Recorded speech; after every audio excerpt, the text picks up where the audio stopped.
Alright, we're going to try this again because I got technical difficulties, so I'm just going to record this thing and upload it to my page and hope people see it. Sorry for that, fellas. So the Sunday sermon with me, Mike, your mentor. So we'll just jump right into it. I've titled this sermon Hello Ladies, and the reason being is because 7th and 8th grade were really awkward years for me. I was uncoordinated. My feet grew from like size 10 to size 14 over the period of like 2, 3 years. I was trying to find my identity. I was trying to find myself physically and grow into my body and everything that looks like. And then here I find myself in ninth grade, and things are starting to click. A big thing that happened to me between 8th grade and ninth grade, the summer, is we were at a kid's house having a little basketball tournament, and we started talking about ninth grade and who would make the team and what that looked like. And I said that I was going to make the team, and another kid laughed and said, "Yeah, right, no way. You don't hardly play now. What makes you think you're going to make the ninth grade team?" And I learned something about myself that day, and that's if you tell me I can't do something, I'm pretty stubborn, and I'm going to prove to you that I can do it. And I'm going to use everything in my power to prove you wrong. I don't like people telling me what I can't and can't do in most instances. Obviously, that's tempered now that I'm older by wisdom. But back then, it wasn't. It was pretty much reckless abandonment. I was going to show this kid. I was going to make him eat his words.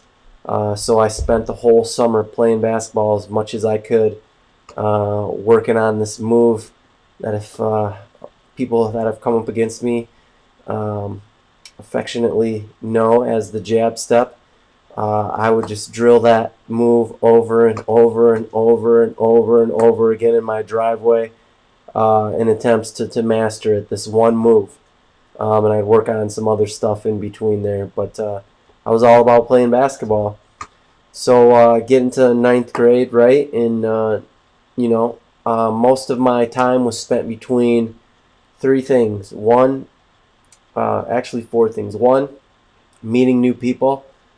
I loved meeting people who were different than me, just learning about where they came from, what they believed, what they liked, what they disliked. Whatever I could, I was like a sponge. Whatever I could absorb from them that I felt was good, I would. I'd ask really deep questions. I was always just hungry to learn more about people and learn more about things I didn't know.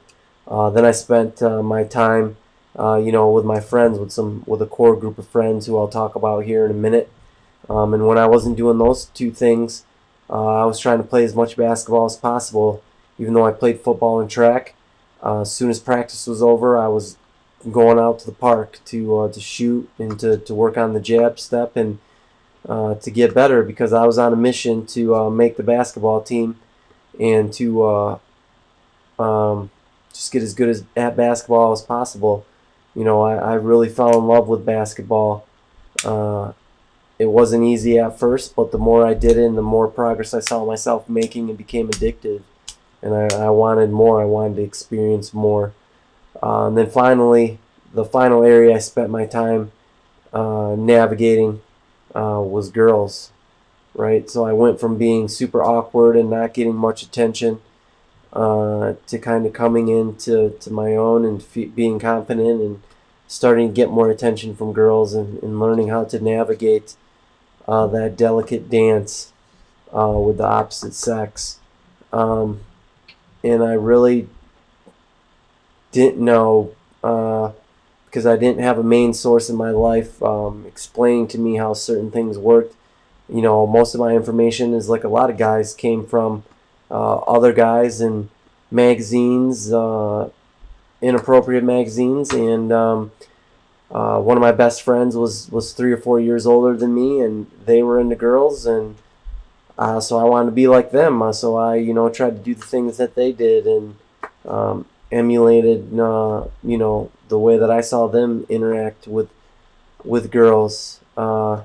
So I say all that to say that I hope as a parent, and if you have teenagers, that you're really spending the time as dads is talking to them about relationships. And I would encourage you to really be open and transparent, and talk to your kids in detail about things. Growing up, I just heard the old, "We don't have sex before we're married," and it was just that. There was no explanation as to why.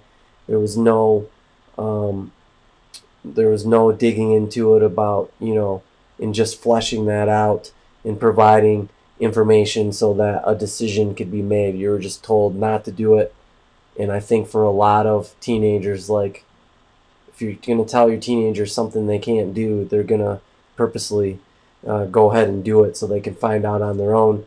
But if you tell them how it really is, and things that go along with that, obviously using wisdom, I think that uh, there's no such thing as having too much knowledge, right? So that they can make an informed decision around their lives. And you hope that they make the right decision, whatever your beliefs are. Um, but they can't do that without good information. So hopefully you're talking to your kids about that. I just encourage that. So here's a little shot from me playing some basketball. So I did make the freshman team, and I was fortunate enough to start. I wasn't the most athletic. I wasn't the best shooter. I wasn't the best dribbler. But I'll go toe to toe with anybody that I was the hardest worker. I wasn't going to let anybody outwork me, whether that was diving on the floor after loose balls, whether that was going and getting rebounds, whether that was just playing hard D and hustling. I was going to do whatever I could to help our team win. So if my coach told me I need to run through a brick wall for us to win, I was going to run through a brick wall.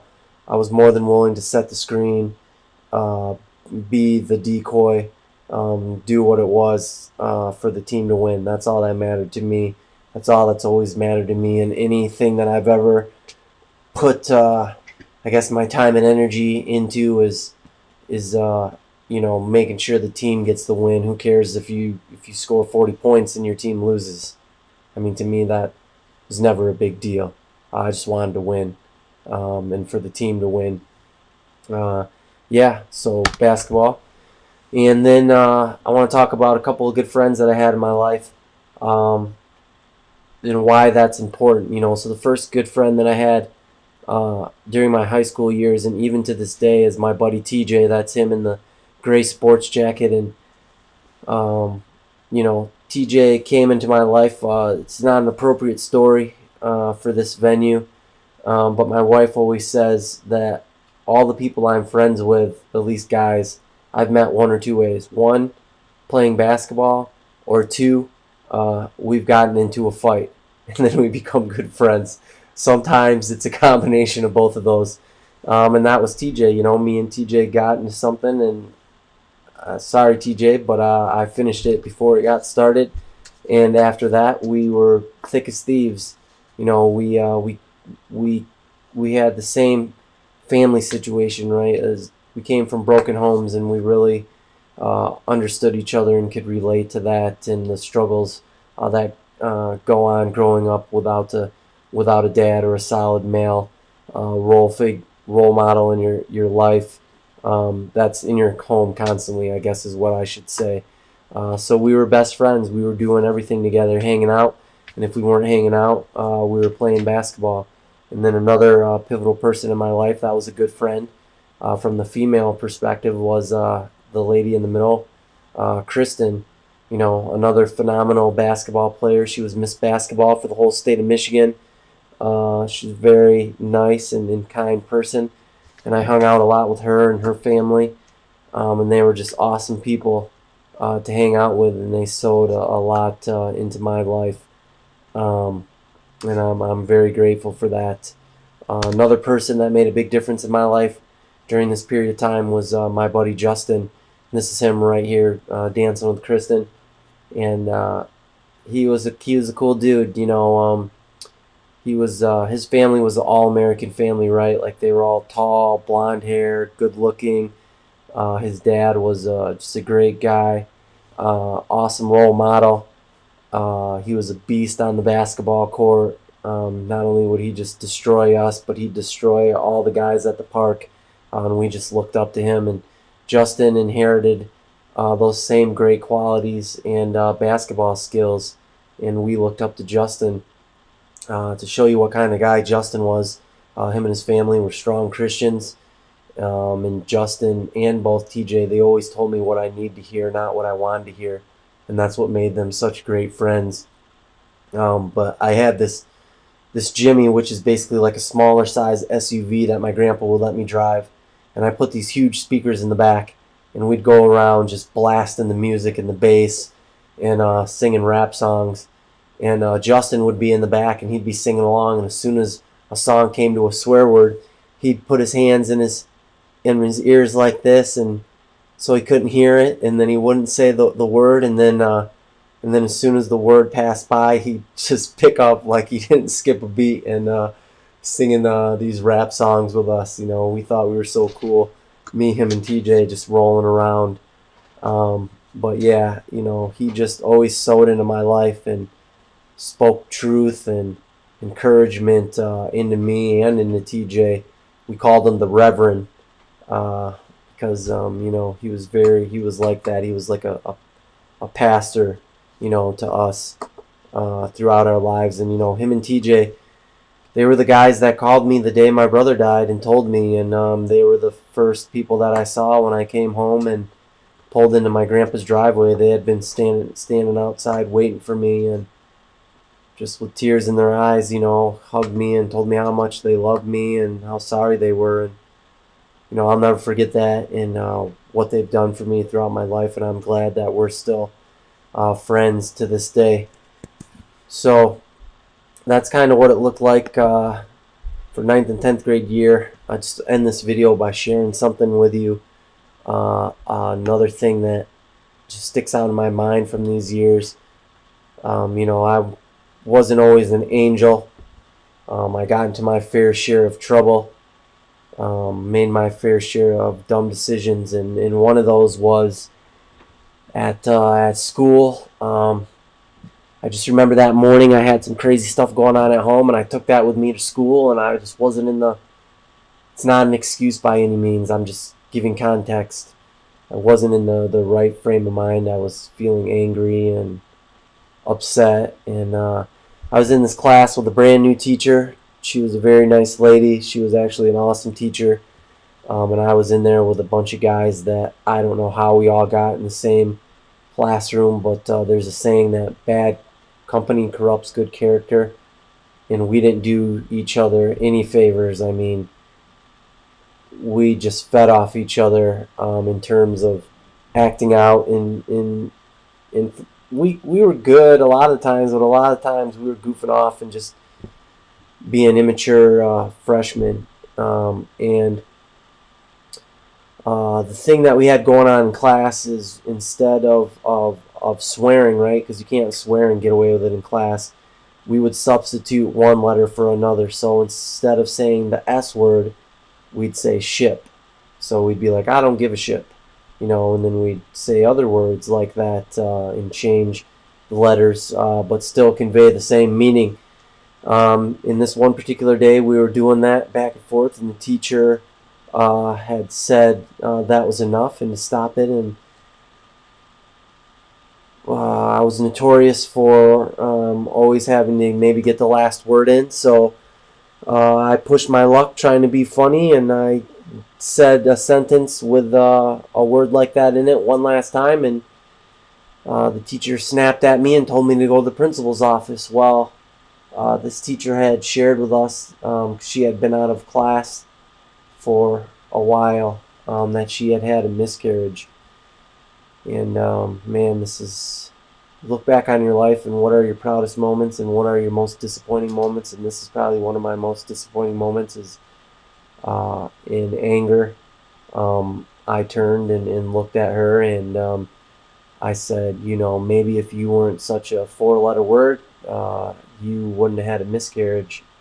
And man, she just looked at me with tears welling up in her eyes and trying to control her anger. And she just pointed and told me to go to the principal's office. And walking to the principal's office, man, I felt like crap. I mean, that's not even the word that I would use to describe it. I mean, I couldn't believe that I had just said something to somebody like that's not me and that's not how I was, and just a poor decision. And I had a lot of shame around that, and I tried to justify it with like what was going on in my house, and I had every right to be upset and was stupid. And the reason I bring that up is like, right, that was a defining moment for me that year. But it goes along with what this channel is about, right? It's about being open and authentic and vulnerable, and how there's freedom in bringing these things that we've had in our lives that have caused us shame into the light. And I carried that shame for a long time. I was 19, I'd say probably 96. And I carried that until 2006 when I moved back here to Michigan, where I'm at here, and God prompted me to get in touch with that teacher and go apologize to her. And it wasn't until I was able to do that and go apologize to her face to face, which was one of the scariest things I ever had to do in my life, that I was able to get rid of that shame, and it fell off, and I didn't have to carry that around. So what a blessing that ended up being. Obviously not a blessing at that time, a serious mistake, but God was able to redeem that and help me out with that. So that's the Sunday sermon. Next week for the Sunday sermon, I'll be sharing another pivotal time in my life, probably one of the most impacting memories of my early life in this time period of going through high school. So I'd encourage you to join in and check that out. Tomorrow's My Life Monday, talking about things that have made a difference in my life for the previous week. So I got some good stuff there. I hope you guys have a great night. I love you. If this has made a difference in your life, or you know somebody that should be following us along here, please share this page with them. Please like these videos, and hopefully tomorrow we won't have technical difficulty. So I will talk to you later.